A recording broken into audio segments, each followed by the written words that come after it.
एक बंधु महंती नाम के भक्त हुए हैं, बहुत ही गरीब।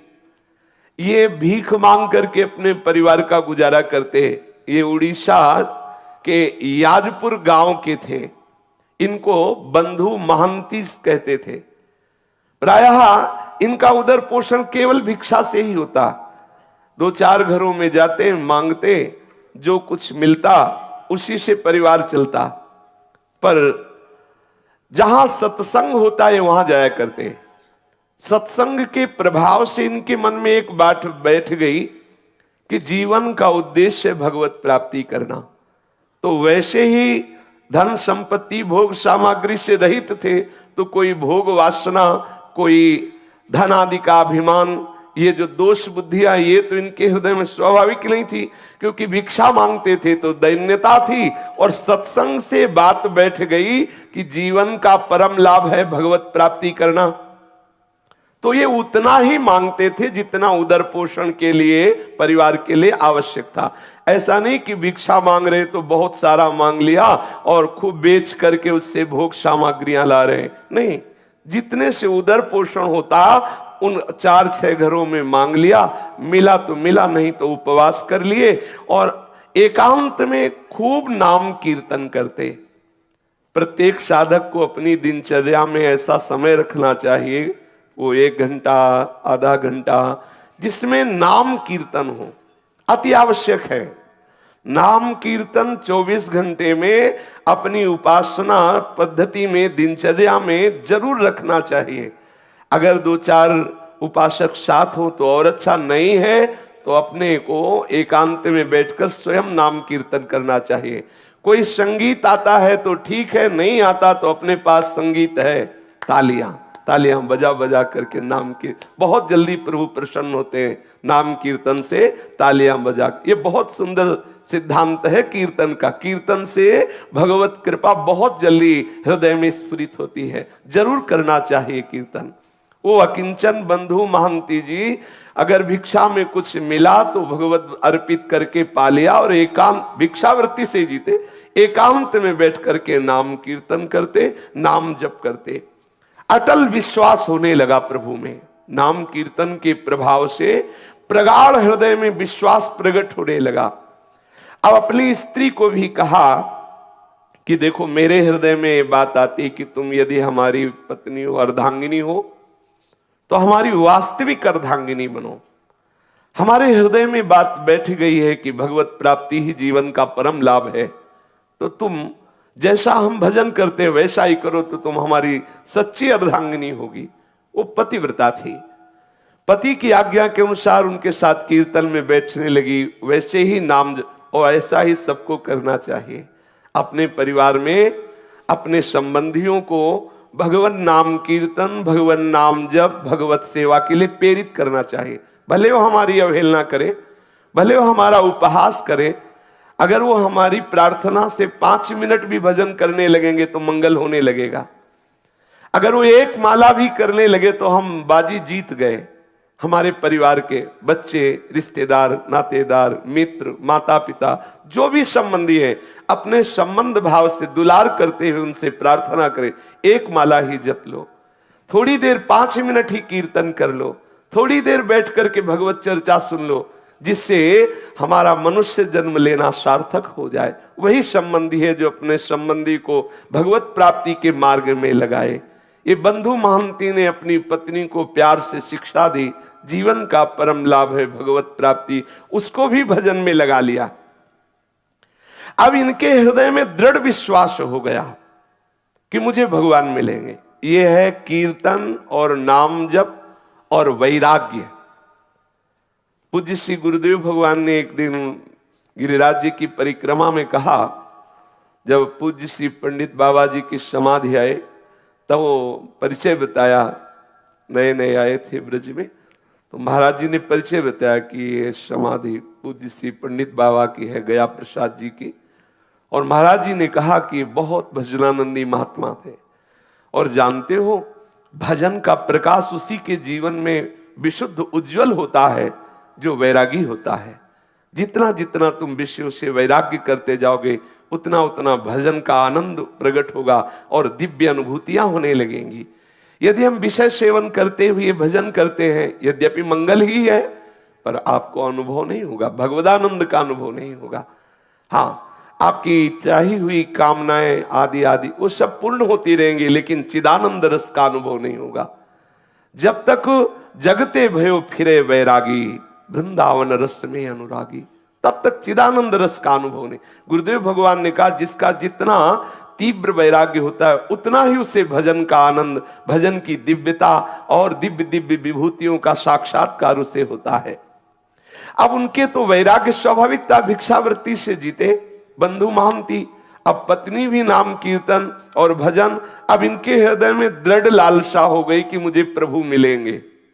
ये बहुत बड़ी बात है, हृदय में दृढ़ता जाना, निश्चित अब मैं श्री जी के पास जाऊंगा, निश्चित मुझे श्री जी की सेवा मिले, ये निश्चित हो जाना हृदय में, बिल्कुल कोई संशय नहीं। तो पक्का समझो निश्चित प्रियालाल के समीप जाएगा, क्योंकि उसकी जो निश्चितता, जो विश्वास, जो दृढ़ता ही वो उन्हीं की तरफ से आई, उन्होंने स्वीकार कर लिया है। इनके हृदय में विकलता होने लगी, मुझे प्रभु मिलेंगे। अब वो विचार करने लगे कि मुझे ऐसे भगवत भक्तों का कृपा प्रसाद मिले जो प्रभु के अनुराग में डूबे हुए हैं, कैसे प्राप्त हो, कहाँ जाऊं। जब भगवत मिलन की लालसा होती है तो भक्त को एक हृदय में पिपासा जागृत होती है। जहां जहां पिय की बात सुने खोजत तिन गैनन, कहां प्रीतम की बात सुनने को मिलेगी। कोई प्रीतम का प्रेमी मिले जो मेरे प्रीतम के रूप को सुनावे, प्रीतम के गुणों को सुनावे, प्रीतम की आसक्ति की बातें सुनावे, मुझे वो प्रीतम का मार्ग बता दे जिससे मेरे प्रीतम मेरे नेत्र गोचर हो जाए। और वो हृदय में तड़पने लगता है। घर में रज के पात्र है, एक टूटी सी झोपड़ी है और पत्नी, और कई कई दिन भिक्षा में अन्न भी नहीं मिलता, भूखे रह करके समय व्यतीत करना होता है, पर ये बड़े आनंद पूर्वक है। जिससे श्री देवर्षि नारद जी ने कहा कि जरूरी नहीं कि आपके पास धन हो तभी आप दान पुण्य करके भगवत सेवा करके भगवत प्राप्ति कर सकते हैं। देखो हालत है, बिल्कुल धन नहीं है, खाने के लिए भी नहीं है। अब उनके हृदय में ये भी कोई बल नहीं कि कोई उनको सहयोग कर सकता है, कोई उन्हें कर्जा दे सकता है, क्योंकि पता है मूल में कुछ है नहीं। तो जिसको पता होता है कि वो वापस नहीं कर सकता, वो कर्जा भी नहीं देता। उन्होंने अपनी पत्नी से कहा कि भाई मेरा जगत में कोई आत्मीय नहीं है, कोई स्वजन नहीं कि सहयोग करे, कई दिनों से भोजन भी नहीं मिला, पर एक मेरे मित्र है जो बहुत धनी है, अगर तुम साथ दो और अपने मित्र के यहां हम तुम्हें ले चले तो वहां भूखे नहीं रहना पड़ेगा। बहुत धनी है और बहुत कृपालु है और हमारा उनसे परिचय है, वो हमें बहुत प्यार करते हैं, चलोगी हमारे साथ? क्योंकि यहां तो कोई अपना है नहीं, इस याजपुर गांव में कोई मुझे प्यार करने वाला नहीं। मेरा एक मित्र है जो बहुत धनी है, मुझे बहुत प्यार करता है, वहां तुम्हें भूखे नहीं रहना पड़ेगा, कोई परेशानी रहेगी, पर 5 दिन का रास्ता है। हम लोग यदि धैर्य पूर्वक चले तो हमारे मित्र की कृपा प्राप्त होगी, सारी भूख सदा सदा के लिए मिट जाएगी। और उसका नाम बहुत मीठा है, यदि हमारा नाम है बंधु महांती तो उसका नाम है दीन बंधु। बहुत कृपालु है, बहुत दयालु है, हमें चलना चाहिए। पत्नी से कहा मुझे इस गांव में नहीं रहना। अब सती स्त्री पति के अधीन चलने वाली, कई दिनों से भोजन नहीं मिला। उसने कहा 5 दिनों का रास्ता है, कैसे चल पाएंगे, क्योंकि पेट में तो भोजन नहीं है, लेकिन आपकी आज्ञा है, हम जरूर चलने का प्रयास करते हैं। जो समस्त दरिद्रता और दुखों का हरण करने वाले हैं, उन प्रभु के दर्शन के लिए बंधु महांती के हृदय में वेदना हुई और वो अपने नगर से चल पड़े। एक छोटी लड़की भी थी, एक बच्चा, दोनों को कांधे पे बैठाला, पत्नी को साथ लिया, और जब बहुत विकलता होती क्षुधा की तो पानी पिला देते या कोमल कोमल पत्ते लाते, अपने बच्चों को पत्नी को देते, इनको खा लो। भगवान कृपा करेंगे, हमारे भी दिन बदलेंगे। धैर्य पूर्वक हमारे मित्र के पास चलो। देखो, जो भक्त होते हैं उनको हर परिस्थिति में अपने प्रीतम ही याद आते। जैसे सुदामा जी ने अपनी पत्नी से कहा था, है हमारे एक मित्र, द्वारिकाधीश हैं, बहुत बड़े हैं, आप चिंता मत करो। गए तो देवराज इंद्र से भी बढ़कर के संपत्तिवान बना दिया, सुदामापुरी की रचना कर दी। भक्त का जो कुछ भी, जैसी भी परिस्थिति, वो सब प्रभु होते हैं, केवल प्रभु की स्मृति रहती है। आप देखो, कई दिनों से भोजन नहीं मिला, 5 दिन की यात्रा है, पत्नी और बच्चे भूख के कारण चल नहीं पा रहे हैं, तो कोमल कोमल पत्ते लाते वृक्षों के और कहते खा लो, पानी देते, इसी से काम चला लो। चलते हैं, हमारे मित्र बहुत हमें प्यार करते हैं, वो दुलार करेंगे। बंधु की जो पत्नी और पुत्र, वो कोमल पत्ते खाते। बंधु मन ही मन रोने लगता, हे घट घट के वासी, हे अंतर्यामी, मैं तो सह सकता हूं, मेरे बच्चे, मेरी पत्नी ये कैसे कष्ट में हैं, प्यारे इतनी कृपा कर दो कि मैं आप तक पहुंच जाऊं। ऐसा ना हो कि मैं यात्रा ही ना पूरी कर पाऊं, अंदर से वो विकल हो जाता है, बस मुझे प्राण निकल जाए, बस आपके दर्शन करते ही तो कोई परवाह नहीं, लेकिन आप तक पहुंच जाऊं, इतनी सामर्थ्य देना बच्चों में और पत्नी में और मेरे में भी। दर्शन करने की एक लालसा मुझे जीवित रख रही है। मैं मृत्यु के भय से भयभीत नहीं हूं, लेकिन तुम्हें बिना देखे मृत्यु आ जाए तो मुझे अच्छा नहीं लगेगा। एक बार तुम्हें देख लूं, फिर भूख से भी प्राण निकल जाए तो कोई बात नहीं है। अन्न ना मिलने के कारण मैं नहीं रो रहा हूं, मैं इसलिए रो रहा हूं कि मैं आप तक पहुंच जाऊं। हे विश्वंभर, जल थल स्थल कोई ऐसा नहीं जहां तुम ना हो, मेरे को सामर्थ्य देना। बिल्कुल धन नहीं, देखो खाने को भी नहीं है, लेकिन हृदय में प्रभु के ही मिलन की चाह है। विश्वंभर, तुम्हें पाकर के ही हम धनवान हैं, तुम्हें अपना मान करके ही हम आनंदित हैं। भले हमारे प्राण भूख से विकल होकर निकल जाएं, मुझे इसकी परवाह नहीं, एक बार मुझे मिल जाओ, इतनी सामर्थ्य दे दो कि मैं एक बार तुम्हारे दरबार तक पहुंच जाऊं। ये यद्यपि मैं कहने का अधिकारी नहीं हूं, क्योंकि भांति भांति के जन्म जन्मांतरों में पाप किए हो, पर स्वामी तुम मेरे हो ना, तुम मेरी त्रुटियों को क्षमा करके, मेरे अपराधों को क्षमा करके, हे विश्वंभर, मुझ में इतनी सामर्थ्य दो, मैं आप तक पहुंच जाऊं। मेरे नाथ, आज मनमोहिनी छवि देखने के लिए मेरा मन व्याकुल हो रहा है। मैं कैसे शीघ्र से शीघ्र तुम्हारे श्री चरण कमलों का दर्शन पाऊं। मैं समझूंगा कि ये जो मुझे परिस्थिति आई है, इस परिस्थिति की कृपा से मिलन की चाह हुई है। मैं इसे ऐसा नहीं मानूंगा कि आपका हो करके ऐसी दशा को प्राप्त हो। मैं समझ रहा हूं ऐसी दशा को प्राप्त हो तभी मैं आपका हुआ हूं, इसलिए ये भी मैं कृपा मानूंगा। हे सुर मुनि वंदित चरणारविंद वाले प्रभु, मुझे एक बार ऐसी सामर्थ्य दो कि मैं आप तक पहुंच जाऊं। वो स्त्री बच्चों को साथ लेकर के, फटे पुराने कपड़े हैं और मिट्टी का पात्र हाथ में है, बच्चों को लिए हुए आगे बढ़ रहा है। परिवार सहित लड़खड़ाते हुए 5 दिनों की यात्रा करके श्री पुरुषोत्तम क्षेत्र भगवान जगन्नाथ जी के धाम में पहुंचा और श्री मंदिर के दूर से दर्शन करके ही भूमि पर गिर पड़ा। मेरे मित्र आ गए, मेरे प्रभु आ गए। और प्रभु का स्वभाव जो जैसे प्यार करता है उसको वैसा ही अनुभव कराते। दूर से ही जगन्नाथ जी के दर्शन करके साष्टांग लेट गया, वहां भूमि में लौट रहा। ओ कृपालु प्रभु के दर्शन हो गए।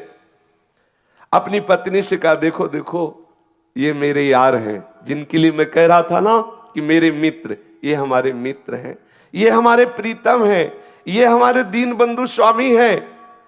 अब पत्नी के हृदय में उतना अनुराग तो नहीं है, पर इस बात से सुख मिला कि अब यहां भरपेट भोजन भी मिलेगा, भक्तों का संग भी मिले, और इसको कि मेरे प्रभु ने कृपा की, मुझे सामर्थ्य दी कि यहां तक आ गया। अब मैं अपने यहां प्राण छोड़ूंगा, अब मुझे यहां आनंद मिलेगा, क्योंकि प्रभु के चरणों में प्राण छूटे इससे बढ़कर क्या लाभ। प्रभु का धाम है, सामने प्रभु है, फिर तो प्राण भी छूट जाए कोई परवाह नहीं। अब वो देखते देखते ही थोड़ी देर दर्शन हुए, सिंह द्वार के सामने आकर आनंद आवेश में मगन है। कौन पूछता है उसको? पत्नी पुत्र फटे पुराने कपड़े एक कोने में खड़े ठाकुर जी को देख रहा है। सिंह द्वार पर बड़ी भीड़ है, बच्चे भूख से व्याकुल है, पत्नी भूख से व्याकुल है। वो भगवान के दर्शन करके खड़ा है। थोड़ी देर में देखा पट बंद हो गए, कोई पूछ ही नहीं रहा, कौन पूछे। उसने अपनी पत्नी से कहा धैर्य रखना, मेरे मित्र बहुत लोग आए हुए हैं ना, उनसे मिल रहे हैं। पत्नी से कहा आओ पीछे चलते हैं।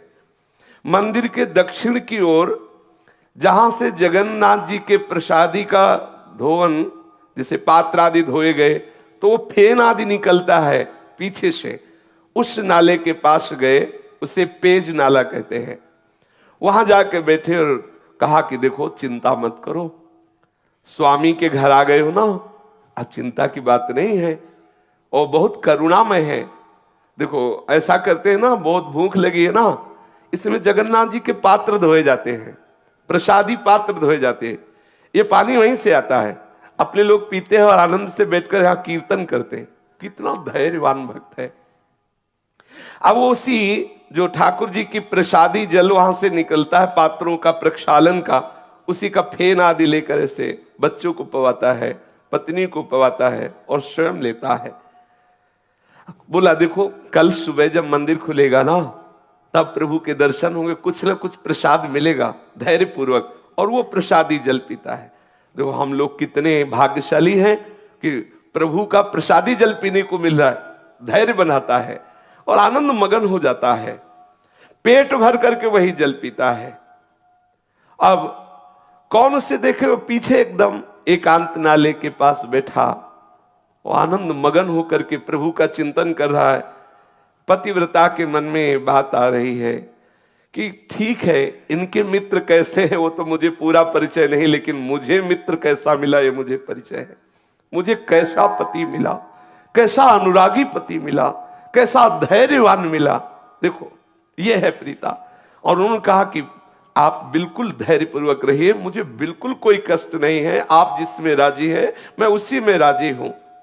वो हड़िया से भर भर कर वही जल निकालता है, बच्चों को पिलाया, अपना पिया, खूब पेट भर करके, और कहा तुम सो जाओ, यहीं सो जाओ, सुबह जब पट खुलेंगे ना तब दर्शन करेंगे और तब कुछ न कुछ प्रसाद मिलेगा ही। अब इतना भाव ठाकुर जी देख रहे हैं, एक एक क्षण की बात। गुरुदेव भगवान कहते तुम चिंता मत करो, तुम्हारे एक एक सेकंड की बात ठाकुर देख रहे हैं, एक एक सेकंड का हिसाब अनंत गुना बढ़ा कर देंगे। तुम धैर्य पूर्वक रहो, ऐसा मत समझो कि तुम विषयों की जलन को सहकर भजन कर रहे हो, तुम ठंडी गर्मी अपमान सब सहकर भजन कर रहे हो, कोई तुम्हें देख नहीं रहा। नहीं, ठाकुर देख रहा है, एक एक सेकंड का हिसाब अनंत गुना बढ़ के देगा, खुद तुम कहोगे निहाल हो गए। देखना, थोड़ा धैर्यवान रहिए। अब वो प्रभु